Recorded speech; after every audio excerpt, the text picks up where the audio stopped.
The reality of the situation is that Blood and Guts has nothing to do with why WWE failed. Naturally, people are going to compare the two matches. They have very similar structures, very similar setups, and very similar amount of opponents in these matches. So they're going to always be compared to each other. Do I think the women's Blood and Guts match was amazing? Yes, it was great. I take nothing away from them. I don't compare Blood and Guts to War Games because they're two separate types of matches. They're built differently. And Blood and Guts, you expect blood. You're going to get blood. In War Games, that is not always necessary. Now, some of my counterparts may disagree with me, and that's okay. But for me, I like a lot of brutality. I'm not a blood girl.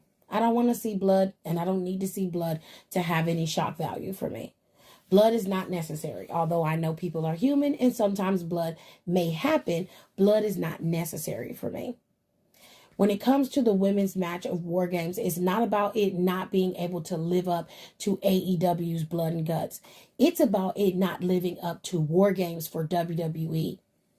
If you are sitting and comparing these two matches based off of the strength of the match, the storyline, and everything in between, you are doing AEW a disservice.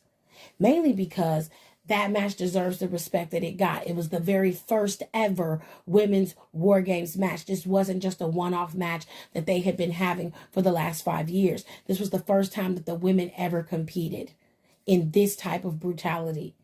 So give them their just due and let that match stand on its own merit. Don't do it just a disservice like that by comparing it to WWE's War Games, which has had many iterations of War Games for the women. Okay?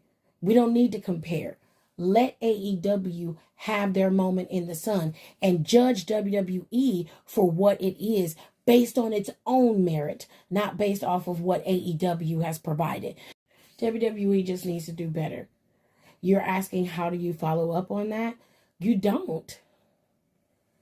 You have an institution. You don't have a startup company. You don't have to follow up on that. What you have to do is play to your strengths. And your strength is your specialty PLEs and your superstars.